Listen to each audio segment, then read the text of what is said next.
Ammonia के संबंध में हम लोग जानकारी इकट्ठा कर रहे थे, उस कंपाउंड को पढ़ रहे थे और उस कंपाउंड में से भौतिक गुणों तक पढ़ रखा था हम लोगों ने। अभी क्या करते हैं कि पढ़ते हैं अमोनिया गैस के रासायनिक गुण। और बेटा अमोनिया गैस के रासायनिक गुणों में सबसे पहले देखो हम पढ़ेंगे जल से क्रिया, कि अगर अमोनिया गैस जल से विक्रिया कर लेती है तो क्या बनता है।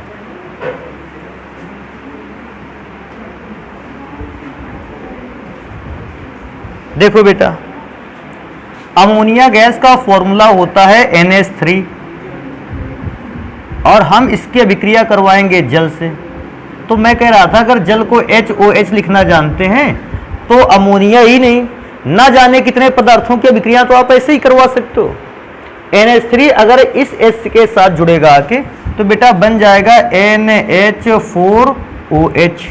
देखो NH3 तो था ही, ये वाला H जुड़ गया तो NH4 हो गया, लास्ट में OH लिखा है OH लिख दिया। हाँ और थोड़ा सा याद रखने वाली बात है, जब NH4OH बनता है तो बेटा ये NH4OH आयनों में भी तो टूटता होगा।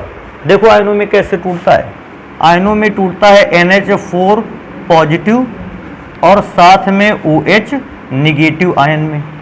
अच्छा इसको भी देखकर बोल सकते हैं क्योंकि NH4OH अपने आयनों में टूटता है और आयनों में टूटने की वजह से ये OH माइनस चार्ज क्योंकि दे रहा है, इसकी प्रकृति कैसी होती है, क्षारीय।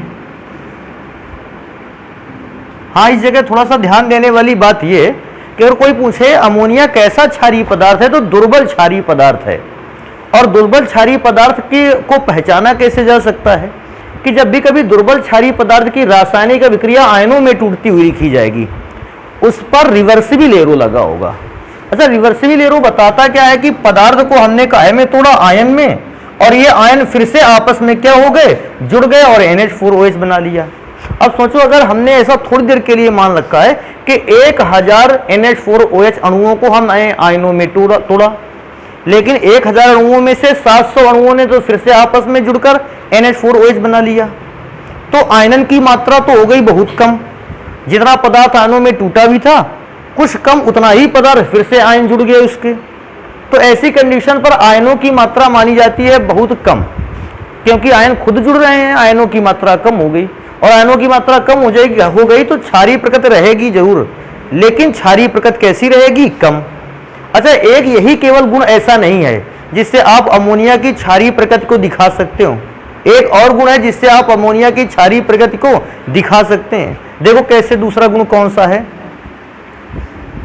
दूसरा गुण है अम्ल से क्रिया।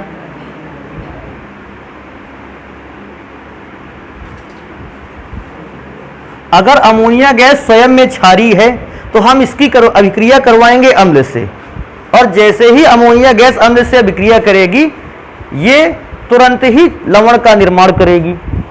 देखो कैसे भैया, अमोनिया गैस का फॉर्मूला है NH3 और इस पर हम लोग करवा रहे हैं अभिक्रिया HCl अम्ल की, हाइड्रोक्लोरिक अम्ल की। और बेटा जैसे ही हाइड्रोक्लोरिक अम्ल की अभिक्रिया करवाएंगे NH3H के साथ मिलेगा और बना लेगा NH4Cl। अब देखो मैं क्या सोचता हूं कि ये तो अम्ल था और जो पदार्थ बनकर तैयार हुआ है ये पदार्थ है लवण। तो भैया अम्ल तभी लवण देता है जब अम्ल की अभिक्रिया किसी काहे से कराई जाए, क्षार से। तो इससे भी रिप्रेजेंट होता है कि अमोनिया क्षार है, इसीलिए तो उसने अम्ल से अभिक्रिया करके लवण का निर्माण किया है। और अगर अमोनिया क्षार ना होता तो ये अम्ल से अभिक्रिया करके लवण का निर्माण नहीं करता। तो इस प्रकार से भी आप ऐसा पहचान सकते हो आसानी से कि अमोनिया गैस जो है या अमोनिया जो है वो एक प्रकार का क्षारीय नेचर दिखाती है।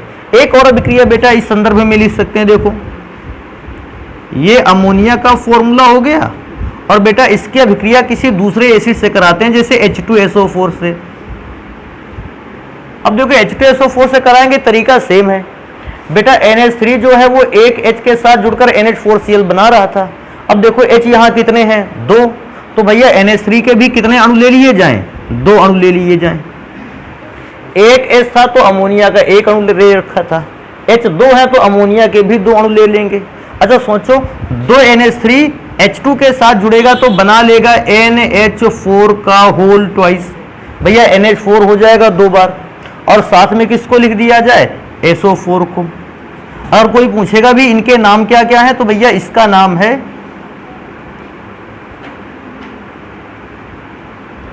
अमोनियम सल्फेट, और बेटा इसका नाम है अमोनियम क्लोराइड। तो नाम भी थोड़े से याद रखना दोनों के, कि अमोनियम क्लोराइड, अमोनियम सल्फेट। अब मैं क्या सोचता हूं, ये तो हमारा अम्ल है, हम इसकी प्रकृति जानते हैं कि इसकी प्रकृति अम्लीय है। ये बेटा एक प्रकार का लवण है, और अम्ल लवण तभी बनाएगा जब उसकी अभिक्रिया किसी क्षार से कराई जाएगी। तो इससे ये पता चलता है कि भैया इन तीनों अभिक्रियाओं से, फर्स्ट, सेकंड और थर्ड, इन तीनों अभिक्रियाओं से ये पता चलता है कि अमोनिया की प्रकृति कैसी होती है, क्षारीय। अच्छा, अमोनिया की प्रकृति क्षारीय होती है, इसे एक और घटना द्वारा समझा जा सकता है। देखो कैसे समझा जा सकता है। इस घटना को बेटा देखो यहां पढ़ते हैं, और इस घटना का निर्धारण हम तब कर सकते हैं जब NH3 और BF3 अगर इस फॉर्मूले के स्ट्रक्चर को बनाने की कोशिश करें। अगर हम इस फॉर्मूले के स्ट्रक्चर को बनाएंगे, हम अमोनिया के क्षारीय नेचर को एक और बार समझ सकते हैं। तो भैया अमोनिया के क्षारीय नेचर को एक बार और समझेंगे। सबसे पहले अमोनिया का फिगर बनाएंगे। बेटा अमोनिया के फॉर्मूले में N पर होंगे 3 हाइड्रोजन, तो भैया मैंने 3 हाइड्रोजन बना रखे हैं, देखो ये। और बोरान ट्राइफ्लोराइड के फॉर्मूले में सबसे पहले तो बीच में होगा बोरान, और बेटा उस पे 3 होंगे फ्लोरीन।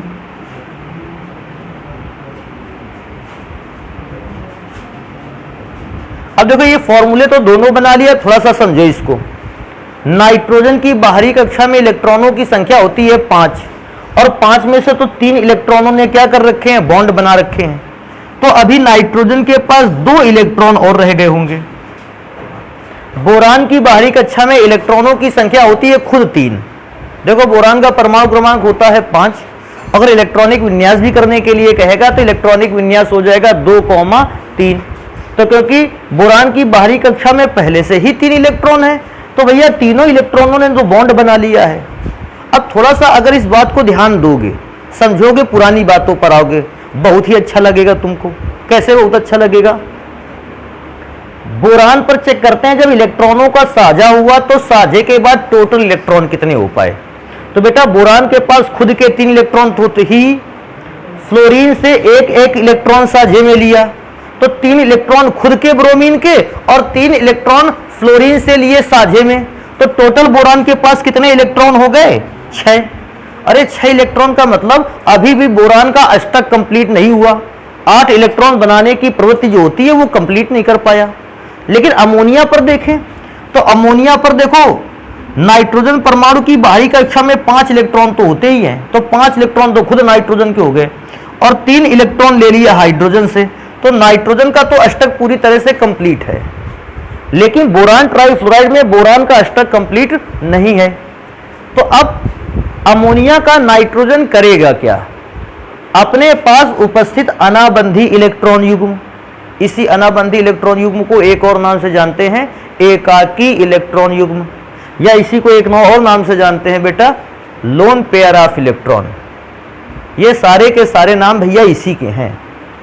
तो क्योंकि नाइट्रोजन ने देखा कि ब्रोमीन की बाहरी कक्षा में तो अभी टोटल 6 इलेक्ट्रॉन बन पा रहे हैं, तो ये अपने ये 2 इलेक्ट्रॉन जो है, ये इस दोनों इलेक्ट्रॉनों को बोरान को दान कर देगा। कहेगा साझा करो भैया ऐसा कि हमारे इलेक्ट्रॉन तुम ले लो, ताकि तुम्हारे जो 6 हैं इलेक्ट्रॉन, कम से कम इसका तो अष्टक पूरा हो जाए। तो भैया इस दौरान बनता है नाइट्रोजन और बोरान के बीच में डेटिव बॉन्ड या उपसह संयोजक आबंध। और ये उपसह संयोजक आबंध जो तीर के निशान के द्वारा रिप्रेजेंट होता है, इस बात को दिखाता है कि नाइट्रोजन ने बोरान को अपने इलेक्ट्रॉन क्या कर दिए हैं, दान कर दिए हैं या दे दिए हैं। तो अगर कोई भी तत्व का परमाणु अपने अनाबंधी इलेक्ट्रॉनों को दूसरे परमाणु के लिए दान करता है, तो भी वह पदार्थ प्रकृति में कैसा होता है? क्षारीय। फिर मैं दोबारा से रिपीट कर देता हूं, अगर किसी तत्व के परमाणु में, वो तत्व का परमाणु जब केंद्रीय परमाणु का कार्य कर रहा है, अगर उसके पास अतिरिक्त इलेक्ट्रॉन है और वो बॉन्ड बनाने के लिए अपने अतिरिक्त इलेक्ट्रॉन को किसी दूसरे परमाणु को दे दे, तो समझ लीजिए जिस पदार्थ ने इलेक्ट्रॉनों के जोड़े को दान किया है वो पदार्थ प्रकृति में कैसा होगा, क्षारीय, और जिसने वो इलेक्ट्रॉन ग्रहण किए हैं वो पदार्थ प्रकृति में कैसा होगा, अम्लीय। तो इस दौरान भी ये सूत्र बनाकर आप आसानी से दिखा सकते हैं कि अमोनिया की प्रकृति होती है क्षारीय और बोरान ट्राइफ्लोराइड की प्रकृति होती है अम्लीय।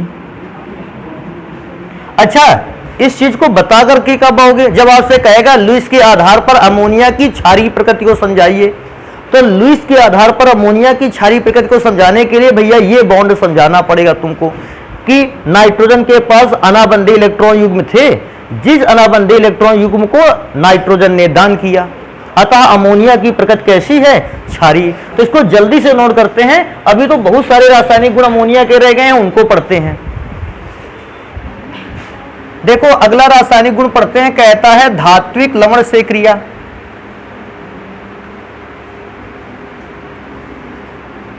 लवण से क्रिया,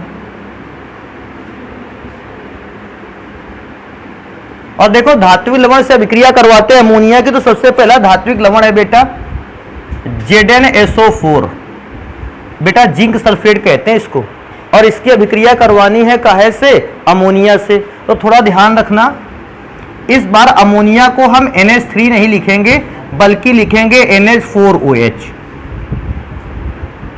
अब कहोगे सर जी NH4OH क्यों लिखेंगे, देखो क्योंकि किसी भी साल्ट से जो अभिक्रिया होती है वो अभिक्रिया बेटा NH4OH ही करता है, अर्थात जल में घुली हुई अमोनिया से करवाते हैं। डायरेक्ट गैसीय अवस्था में जो अमोनिया होती है वो ZnSO4 से अभिक्रिया नहीं करती है। देखो मैं इसको दोबारा से तिबारा से बता देता हूं क्यों आखिर NH4OH अभिक्रिया लिखी। NH4OH का अर्थ जानते हो ना क्या है, जल में घुली हुई अमोनिया गैस, और जल में घुली हुई अमोनिया गैस जिंक सल्फेट से अभिक्रिया कर सकती है, लेकिन गैसीय फॉर्म में उपस्थित अमोनिया ZnSO4 से अभिक्रिया नहीं कर सकती है। तो जल में घोलने से सर जी हम कैसे जान पाएंगे कि अभिक्रिया कैसे होगी, अरे बिल्कुल जान जाओगे यार। देखो NH4 पर कैसा चार्ज रहता है, पॉजिटिव, और OH पर निगेटिव। NH4 से फिर पॉजिटिव, OH पर निगेटिव, क्या इसको आयन में तोड़ सकते हो, अरे बिल्कुल तोड़ सकते हो। SO4 पर डबल निगेटिव और Zn पर डबल पॉजिटिव। अब देखो ध्यान से देखो इस चीज को, क्योंकि Zn पर 2 इकाई धनावेश है बेटा, OH पर एक ऋणावेश, एक इकाई यहां और एक इकाई ऋणावेश यहां। तो हम क्या करेंगे, क्योंकि Zn पर डबल पॉजिटिव चार्ज है, हम इन दोनों के निगेटिव चार्ज OH आयन को Zn के साथ जोड़ देंगे। सोचो अगर Zn को OH के साथ जोड़ दिया और 2 OH के साथ जोड़ दिया तो Zn पर डबल पॉजिटिव चार्ज था और OH पर दोनों को मिलाकर हो रहा था डबल निगेटिव चार्ज। तो पॉजिटिव और निगेटिव चार्ज एक दूसरे को क्या कर देंगे, खत्म कर देंगे। अच्छा मैं देखता हूं और भी मेरे पास क्या बचता है। तो बेटा ध्यान से देखो जरा, इस पर भी प्लस चार्ज, इस पर भी प्लस चार्ज, ये दोनों मिलकर कितना प्लस चार्ज बनाएंगे, डबल। जो SO4 के डबल निगेटिव चार्ज से क्या हो जाएगा, खत्म हो जाएगा। तो भैया बनेगा क्या नेक्स्ट कंपाउंड, NH4 का होल ट्वाइज SO4।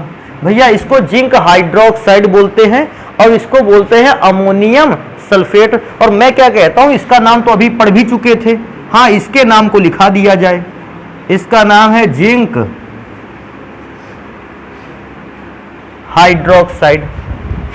अभी नेक्स्ट नंबर पे चलते हैं, कहते हैं क्या एक ही धात्विक लवण है, नहीं भैया एक और धात्विक लवण है, इसके साथ भी अभिक्रिया बहुत पूछी जाती है, FeCl3। और इसके साथ अगर आपको अमोनिया की अभिक्रिया करवानी है तो फिर से अमोनिया को जल में घोल लीजिए, और अमोनिया को जल में घोलोगे तो बनकर तैयार होगा NH4OH, NH4OH, और एक बार और लिख लेते हैं NH4OH। अब देखो इस बार 3 NH4OH क्यों लिखे गए, पिछली बार तो 2 बार NH4OH से काम चल गया था। तो बेटा इनको लिखना है वैलेंसी के अकॉर्डिंग। वैलेंसी के अकॉर्डिंग कैसे, Zn पर डबल पॉजिटिव चार्ज था, तो डबल पॉजिटिव चार्ज को संतुष्ट करने के लिए अमोनिया के 2 मोल अणुओं का इस्तेमाल कर लिया गया। लेकिन FeCl3 पर अगर Fe के पॉजिटिव चार्ज की गणना करेंगे तो आप ये पाएंगे कि Fe पर ट्रिपल पॉजिटिव चार्ज है और क्लोरीन पर टोटल मिलाकर ट्रिपल नेगेटिव चार्ज है। एक क्लोरीन पर एक निगेटिव चार्ज, तो 3 क्लोरीन पर 3 निगेटिव चार्ज। अब डबल पॉजिटिव चार्ज को बैलेंस करने के लिए आपको चाहिए था 2 OH माइनस आयन, आपने 2 मोल NH4OH ले लिया। ट्रिपल पॉजिटिव चार्ज को बैलेंस करने के लिए चाहिए 3 OH माइनस आयन, इसलिए भैया इस बार मैंने 3 बार NH4OH ले रखा है। अब सोचो इसमें से हर बारी NH4 पर पॉजिटिव चार्ज और OH पे निगेटिव चार्ज लिखेंगे।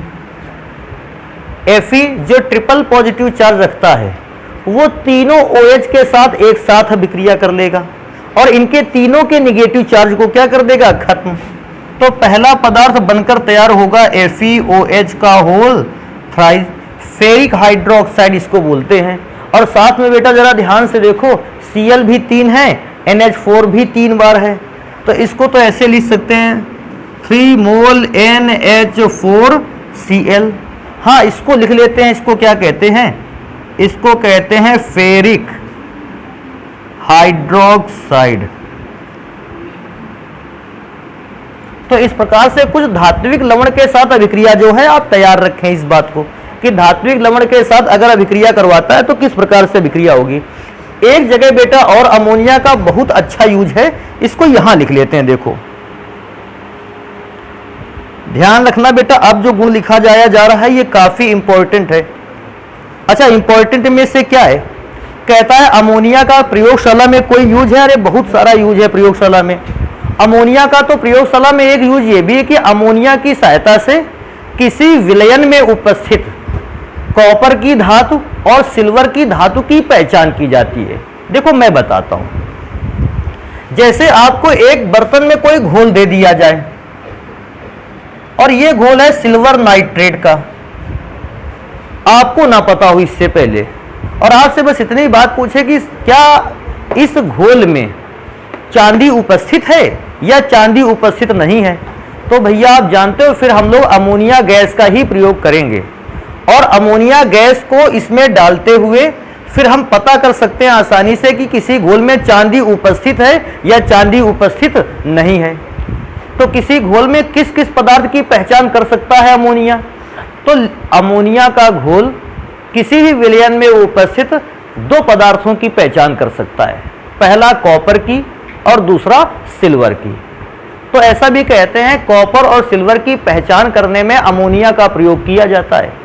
तो कॉपर और सिल्वर की पहचान करने में अमोनिया का प्रयोग कैसे किया जाता है, इसको हम सबसे पहले यहां पढ़ते हैं भैया, क्योंकि इंपॉर्टेंट नंबर था, मैंने पहले से इसको लिख रखा है कि ये इंपॉर्टेंट है।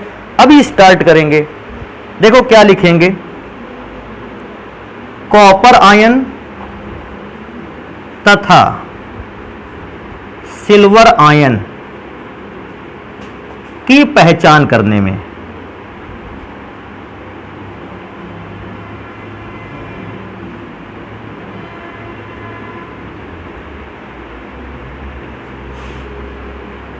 पहचान कैसा करने में कि अगर किसी घोल में कॉपर आयन उपस्थित है तो उसकी पहचान कैसे होगी, और किसी घोल में अगर सिल्वर का आयन है तो उसका पहचान कैसे होगा। देखो बेटा कैसे पहचान करेंगे, सबसे पहले कॉपर का साल्ट ले लेंगे। अच्छा कॉपर का कोई भी साल्ट होगा तो पक्का वो जल में घुलकर आयनों में टूटेगा। तो मैंने मान लिया कॉपर का आयन टूटा था जल में और इसकी अभिक्रिया हमने करवा दी अमोनिया से। अच्छा कॉपर की अभिक्रिया अगर अमोनिया से करवा दोगे, देखो सबसे पहली बात तो क्या देखेंगे कि जो कॉपर का पहले आपको घोल मिलेगा ये किस रंग का होगा, नीला, और इसकी अभिक्रिया कहाँ से करवाएंगे, अमोनिया से। और बेटा जैसे ही कॉपर की अभिक्रिया अमोनिया से करवाएंगे एक पदार्थ बनेगा CuNH3 का होल 4 डबल पॉजिटिव चार्ज। बेटा हम कॉपर का आयन अमोनिया से अभिक्रिया करके एक कंपाउंड का निर्माण करेगा जिसका नाम है tetra ammonium copper, tetra amine copper ion. और बेटा ये पदार्थ अगर देखोगे तो इस पदार्थ का रंग होगा गहरा नीला। तो देखो हम पहचानेंगे कैसे, आखिर क्या प्रॉब्लम आ गई या कैसे हम जान गए कि पदार्थ में कॉपर उपस्थित था, कॉपर का आयन उपस्थित था। तो कॉपर का अगर विलयन का कोई भी आयन ले, कोई भी घोल ले आओगे, कॉपर के साल्ट का कोई भी घोल लेके आओगे उसका कलर कैसा होगा, नीला। अगर अमोनिया गैस को कॉपर के विलयन में पहुंचाते ही विलयन का रंग और भी गहरा नीला हो जाए, तो आप तुरंत जान जाइए कि जो भी सॉल्यूशन हमको दिया गया था उसमें कॉपर आयन के फॉर्म में प्रेजेंट था। इसका मतलब कॉपर युक्त विलयन को के रंग को कैसा कर देता है, गहरा नीला कर देता है। फिर से मैं दोबारा रिपीट कर देता हूं इस बात को। क्या रिपीट कर देते हैं कि वैसे भी कॉपर के विलयन का रंग नीला ही होता है। एक तो इससे ही आपको देखकर पता चलेगा कि कॉपर का विलयन नीला है, लेकिन भैया और भी बहुत सारे ऐसे पदार्थ हैं जिनके विलयनों का रंग क्या होता है, नीला। तो हम ये कैसे जानेंगे कि विलयन कॉपर का ही है? तो हम कॉपर के उस विलयन में कौन सी गैस को डाल देंगे, अमोनिया। और जैसे ही कॉपर के उस घोल में अमोनिया गैस को डालेंगे, कॉपर और अमोनिया के बीच एक उप सह संयोजक यौगिक बनेगा जिसका रंग और भी गाढ़ा नीला होगा। तो होगा क्या कि पहले तो कॉपर के घोल का रंग कम नीला था, लेकिन बाद में कॉपर के घोल का रंग जो है वो गहरा नीला हो गया। और जैसे ही गहरा नीला होगा, इस बात को आसानी से पहचाना जा सकता है कि पदार्थ जो है वो जो हमें सॉल्यूशन दिया था उसमें कॉपर का आयन उपस्थित है। तो कॉपर के आयन की विशेषता तो इस प्रकार से बना सकते हो। अभी आ जाते हैं इधर की ओर और अब सिल्वर के आयन के विषय में पढ़ते हैं। देखो थोड़ा सा सिल्वर का आयन का क्या ध्यान रखोगे। सिल्वर के आयन का ध्यान रखोगे कि जब सिल्वर आयन के रूप में होता है, ऐसी कंडीशन पे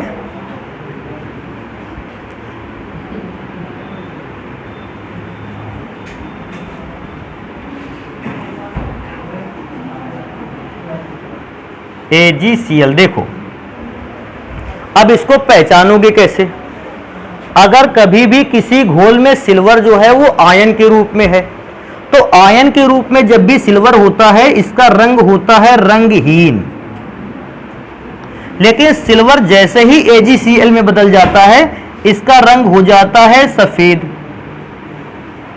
इसका मतलब जब घोल के फॉर्म में है, आयन के रूप में है, उसका कोई रंग नहीं है, लेकिन जैसे ही वो सिल्वर क्लोराइड के रूप में आएगा सफेद रंग का अवक्षेप बना लेगा।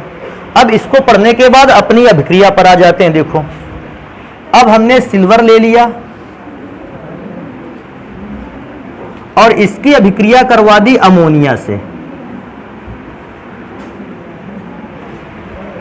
देखो बेटा ध्यान देना, सोच करके बताओ AgCl के फॉर्म में है क्या? अगर ये कंपाउंड AgCl के फॉर्म में है तो इसका रंग कैसा होना चाहिए? सफेद। और हमने इस पर जैसे ही अमोनिया गैस को मिलाया तो बेटा अमोनिया गैस के मिलाते ही एक पदार्थ बन गया NH3 का होल ट्वाइज Cl। इसको G को और सही ढंग से बना लेते हैं। अब देखो इसको ध्यान देने वाली बात है, AgCl था, सफेद रंग था, हमने अमोनिया के घोल को जैसे ही इस पर डाला बेटा ये कंपाउंड बनकर तैयार हुआ। और इस कंपाउंड में होता क्या है, Ag पर होता है पॉजिटिव चार्ज, या इस पूरे भाग पर यहां से यहां तक लेकर टोटल भाग पर होता है पॉजिटिव चार्ज और Cl पर होता है नेगेटिव चार्ज। क्योंकि यहां पर ये पदार्थ आयनों में टूट रहा है इसलिए यहां पदार्थ होता है रंगहीन।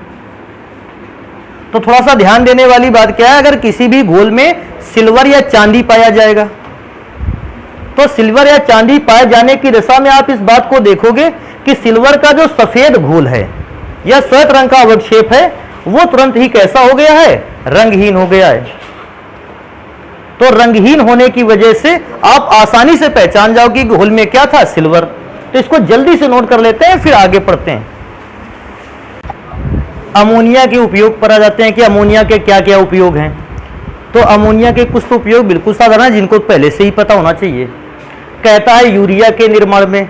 अमोनिया से किसका निर्माण होता है, यूरिया से। अरे यूरिया के ही जल अपघटन से तो अमोनिया का भी निर्माण होता था, और अमोनिया से निर्माण किया जाता है किससे, किसका, यूरिया का। एक और नंबर है, कहता है कॉपर और सिल्वर के आयन की पहचान करता है, बिल्कुल करता है। अगर कॉपर के सॉल्यूशन पे आप अमोनिया को डालते हो तो विलयन का रंग गहरा नीला कर देता है, और सिल्वर के सॉल्यूशन पर अगर आप डालते हो तो अमोनिया को तो विलयन का रंग कैसा कर देता है, रंगहीन। अगला नंबर कहता है उर्वरकों के निर्माण में।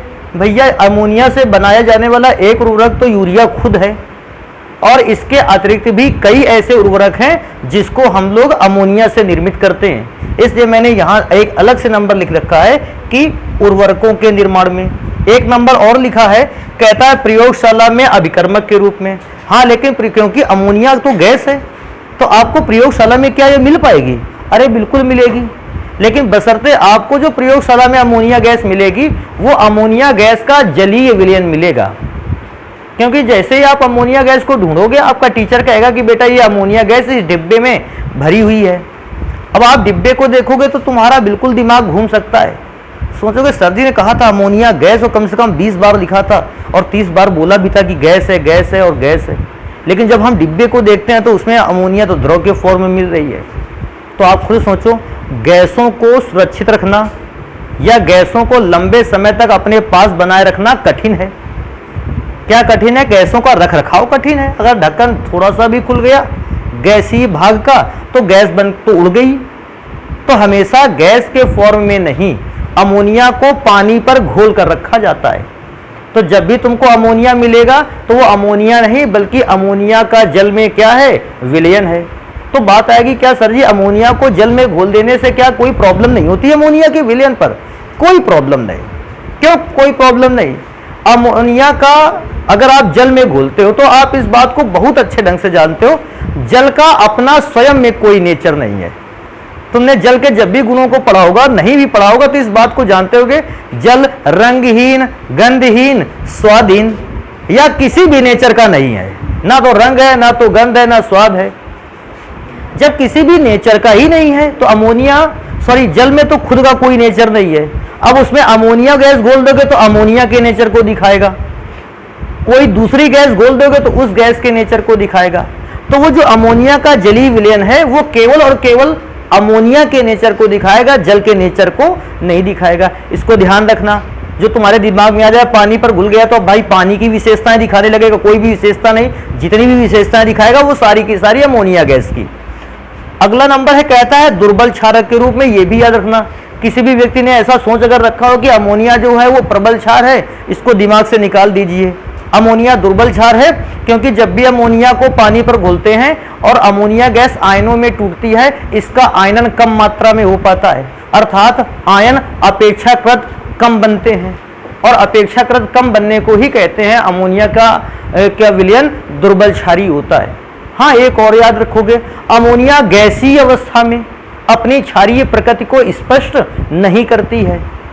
जब गैस के फॉर्म में अमोनिया होगा वो किसी भी प्रकार के क्षारीय नेचर को नहीं दिखा पाएगा।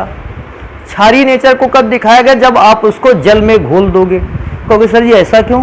बेटा जब जल में घुलेगा तभी तो अमोनिया आयनों में टूटेगा, और जब अमोनिया आयनों में टूटेगा तभी तो वो क्षारीय नेचर को रिप्रेजेंट करेगा। तो अमोनिया गैसीय अवस्था में अपनी क्षारीय नेचर को नहीं दिखा सकती है, लेकिन हाँ एक बार अगर उसको जल में घोल दिया जाए तो फिर वो अपने क्षारीय नेचर को दिखा सकती है। क्योंकि अकॉर्डिंग टू आर्हीनियस सभी व्यक्ति इस बात को जानते हैं कि पदार्थ अपने नेचर को तभी रिप्रेजेंट करता है जब उसको कहाँ घोल दिया जाए? जल में।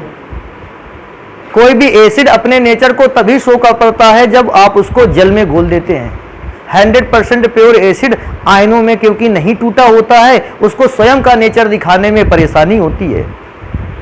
तो दुर्बल क्षारक की वाली बात याद रखोगे। अभी नेक्स्ट आर्टिकल पे चलते हैं, हम लोग एक और बात को पढ़ते हैं। कहता है नाइट्रोजन के ऑक्साइड। तो भैया नाइट्रोजन के ऑक्साइड होते हैं 5, और ऐसा आपने इसके पहले क्लास में भी पढ़ रखा है कि जब भी नाइट्रोजन की ऑक्सीजन से क्रिया कराई जाती है हम नाइट्रोजन के 5 प्रकार के ऑक्साइडों को पाते हैं। और भैया नाइट्रोजन के 5 प्रकार के ऑक्साइड में कुछ बातें याद रख लेनी जरूरी हैं। जैसे कौन कौन सी बात याद रख लेनी जरूरी है? एक तो 5 ऑक्साइड के सूत्र, दूसरा 5 ऑक्साइड में अगर याद रख सकते हो तो थोड़ा सा ये याद रख लो केवल और केवल कि इनमें से कौन सा अम्लीय है और कौन सा उदासीन है। बाकी याद करने की खास जरूरत है नहीं। बाकी लिखवाने का तो बहुत सारी चीजें लिखवाई जा सकती हैं, लेकिन अपने यहाँ जो आती हैं बस इतना आ जाता है कि कोई ऑक्साइड का नेचर पूछ लेता है कि भैया नाइट्रोजन के आपने 5 ऑक्साइड बनाए, इन 5 ऑक्साइड का स्वयं में नेचर कैसा है, अम्लीय कितने ऑक्साइड है और कौन सा ऑक्साइड उदासीन होता है। और एक और खास बात कि प्रत्येक ऑक्साइड में नाइट्रोजन की ऑक्सीकरण संख्या, एक ये बात पता कर लो कि जब भी कोई भी नाइट्रोजन का ऑक्साइड आपके सामने लिखा हुआ मिल जाए आप तुरंत उस बात को पहचान सकें, या तो ये पहचान सके कि नाइट्रोजन की ऑक्सीकरण संख्या इस ऑक्साइड में कितनी है, अगर ये बात ना रट पाओ तो मैं क्या कहता हूं, मैं आपको ऑक्सीकरण संख्या निकाल के भी दिखा दूंगा। चलते हैं, पढ़ते हैं। देखो यहां मैंने ऑक्साइड लिख रखा है, नाइट्रोजन के 5 ऑक्साइड। यहां पर हम ज्ञात करेंगे ऑक्सीकरण संख्या। किसकी ऑक्सीकरण संख्या ज्ञात होगी? नाइट्रोजन की, क्योंकि ऑक्साइड भी तो नाइट्रोजन के ही हैं। लास्ट में पता कर देंगे इनके गुण। हालांकि मैंने तो कुछ बातें और भी लिख रखी हैं, लेकिन आपको बस इतना याद रखना है कि पदार्थ जो है वो अम्लीय है या उदासीन है। आप याद रखना चाहते हो तो बाकी बातें भी तैयार कर सकते हो, मैं उसको मना नहीं करूंगा, लेकिन आपको बस इतना याद रखना है कि अम्लीय है या उदासीन है पदार्थ। पहला नाइट्रोजन का ऑक्साइड है जिसको कहते हैं नाइट्रस ऑक्साइड। तो भैया पहले ऑक्साइड पर चलते हैं। इसका नाम अगर आपसे कोई पूछेगा तो इसका नाम आप बताओगे, इसका नाम है नाइट्रस और ऑक्साइड। नाइट्रस ऑक्साइड का फॉर्मूला होता है N2O, हंसाने वाली इसको गैस भी कहते हैं। अब सबसे आगे चले आओ, गुणों में लिखा है एक तो ये रंगहीन है और उदासीन गैस है, अर्थात या ना तो अम्लीय होती है और ना ही क्षारीय। हाँ, लेकिन इसकी ऑक्सीकरण संख्या निकाल के दिखा दें। देखो ऑक्सीकरण संख्या निकाल के दिखाने का तरीका। बेटा अगर किसी भी ऑक्साइड की ऑक्सीकरण संख्या ज्ञात करनी हो तो एक चीज भैया अपने मन से तैयार करने वाली बात है कि ऑक्सीजन की ऑक्सीकरण संख्या होती है -2। ये बात ध्यान रखने लायक है कि अगर आपको ऑक्सीजन की याद आ जाती है तो फिर आप तो सारे के सारे पदार्थों का निकाल लोगे। लेकिन ये भी ध्यान रखो, अगर ऑक्सीजन की ऑक्सीकरण संख्या प्राप्त है तो आप केवल ऑक्साइडों की ऑक्सीकरण संख्या ज्ञात कर सकते हो, अन्य किसी पदार्थ की ऑक्सीकरण संख्या नहीं ज्ञात कर सकते हो। तो चालू करते हैं। भैया नाइट्रोजन की निकालनी है ना, तो नाइट्रोजन की ऑक्सीकरण संख्या मान लेते हैं x, और नाइट्रोजन है कितने? 2, तो टोटल ऑक्सीकरण संख्या कितनी हो जाएगी? 2x। बात समझ गए? इस बात को अपने मन से प्लस लगा दे। और ऑक्सीजन की ऑक्सीकरण संख्या कितनी यूज करनी है? -2। और भैया आंसर निकालने के लिए बराबर की दूसरी ओर कितना कर दिया जाए? 0। अब क्योंकि इंटरमीडिएट क्लास में है, इसको सॉल्व करोगे तो बेटा x की जो वैल्यू आएगी, बेटा वो x की वैल्यू आ जाएगी +1, और x की वैल्यू +1 इस बात को दिखाएगी कि नाइट्रोजन की ऑक्सीकरण संख्या जो है वो अभी पॉजिटिव है, +1 आ गई है। आगे चलते हैं। नाइट्रोजन का यह ऑक्साइड रंगहीन होता है, उदासीन होता है और गैसीय रूप में पाया जाता है। तो इसको पहले नंबर को समाप्त कर लिया। नेक्स्ट पे आ जाते हैं। अब पढ़ते हैं, देखो दूसरे पदार्थ को। इसका नाम है नाइट्रिक ऑक्साइड। अच्छा, इसको तो ऐसे भी लिख सकते हैं नाइट्रिक ऑक्साइड। और बेटा नाइट्रिक ऑक्साइड में नाइट्रोजन की ऑक्सीकरण संख्या मानोगे x, प्लस ऑक्सीजन की ऑक्सीकरण संख्या होती है -2 बराबर 0। इसको और भी सॉल्व करने की कोशिश करोगे जाकर तो बेटा माइनस को 2 है उधर भेज दोगे, x की वैल्यू कितनी आ जाएगी? +2। तो नाइट्रिक ऑक्साइड में नाइट्रोजन की ऑक्सीकरण संख्या होती है +2। थोड़े से गुण पढ़ लेते हैं। कहता है रंगहीन होता है, उदासीन है और गैस है। अच्छा, मतलब ये दोनों ऑक्साइड जो है वो उदासीन हैं, और दोनों ही ऑक्साइड कैसे हैं? रंगहीन भी हैं और गैस भी हैं। थर्ड टाइप के ऑक्साइड में चले आते हैं। बेटा इसको नाइट्रोजन का ट्राई ऑक्साइड कहते हैं। नाम लिख लेना, नाइट्रोजन ट्राई ऑक्साइड। ऑक्सीकरण संख्या को कैलकुलेट करते हैं। बेटा ऑक्सीकरण संख्या निकालोगे तो देखो नाइट्रोजन की x मानोगे तो 2 नाइट्रोजन है, यहां हो जाएगा 2x, प्लस ऑक्सीजन की -2। लेकिन ध्यान देने वाली बात है, ऑक्सीजन के 3 एटम हैं और सबकी -2 माननी है। बराबर के दूसरी ओर तो 0 लिखोगे तभी तो वैल्यू निकाल पाओगे। इसको बेटा डायरेक्टली सॉल्व करने की कोशिश करना।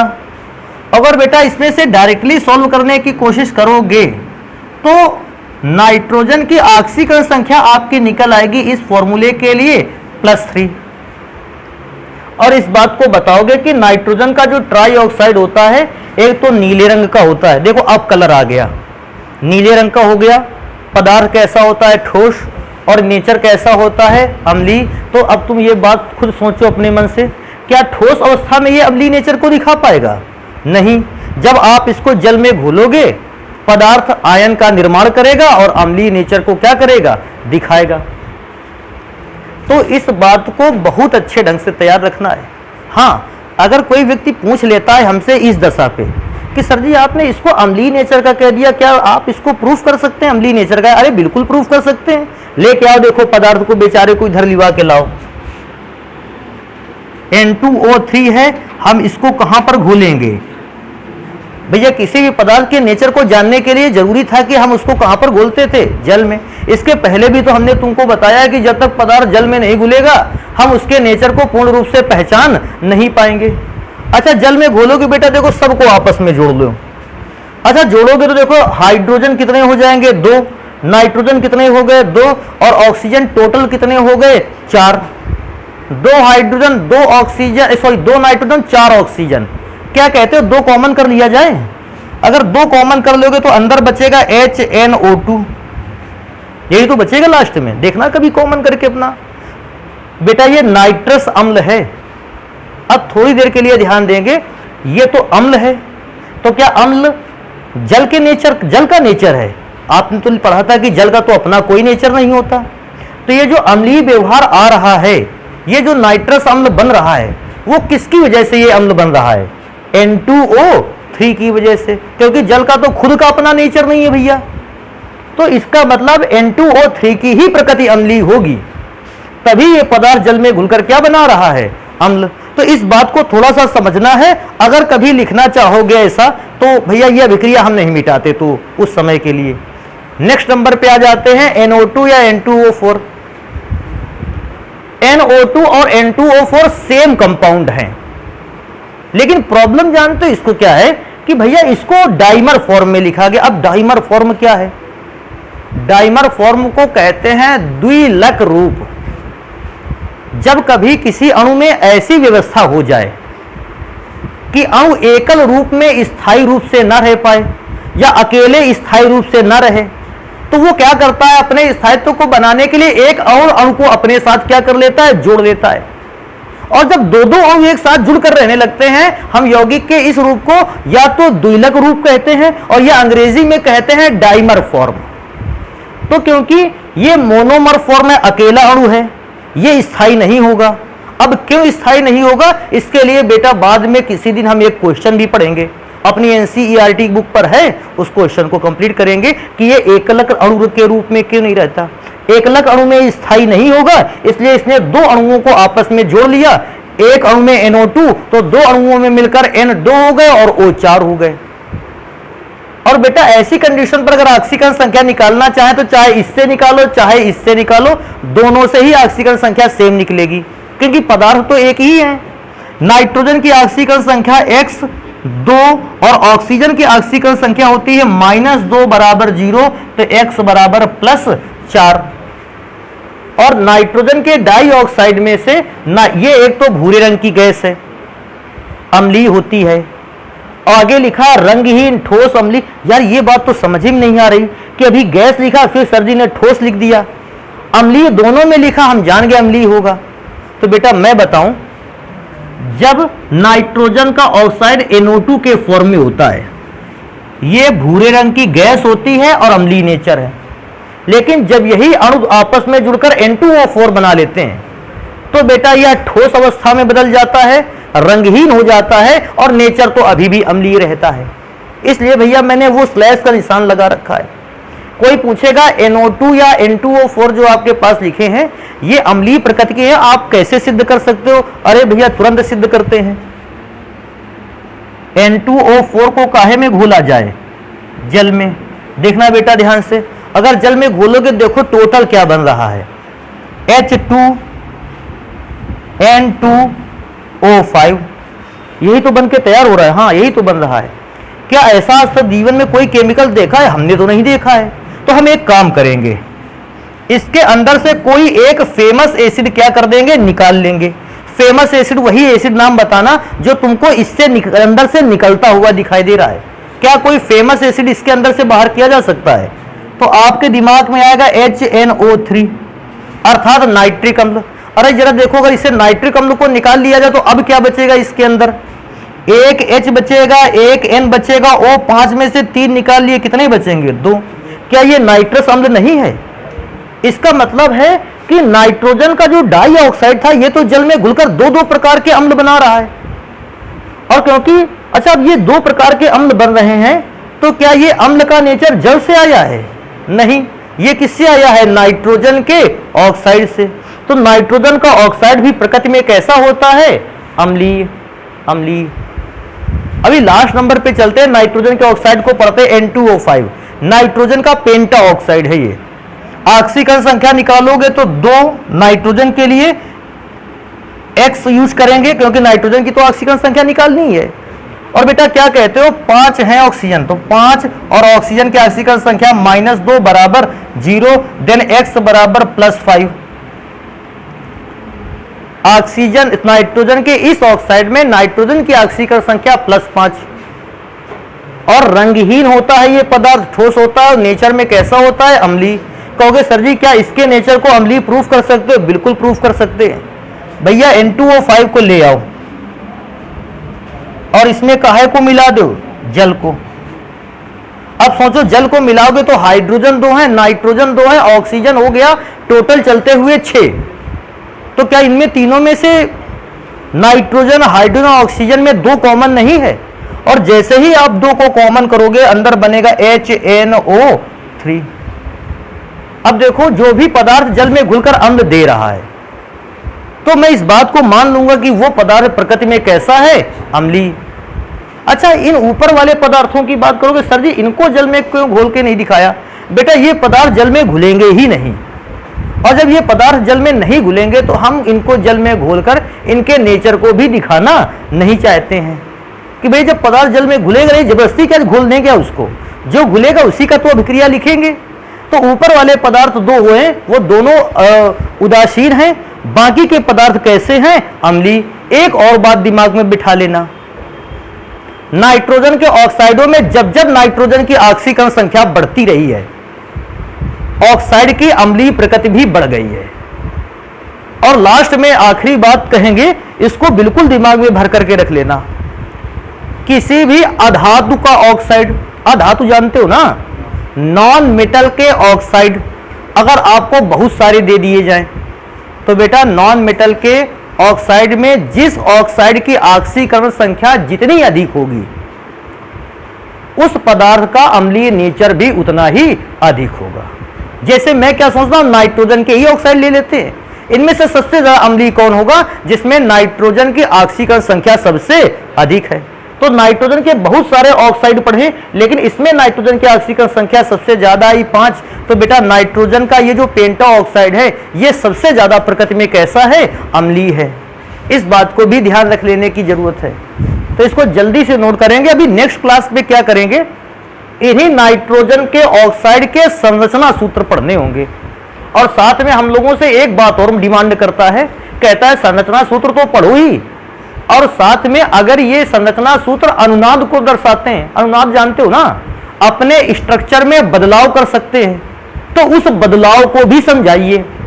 तो 5 ऑक्साइड और उनके स्ट्रक्चर के बदलाव अर्थात अनुनाद, इन दोनों ही घटनाओं को पढ़ते हैं भैया अगली क्लास पे। तो इनको जल्दी से नोट कर लो फिर।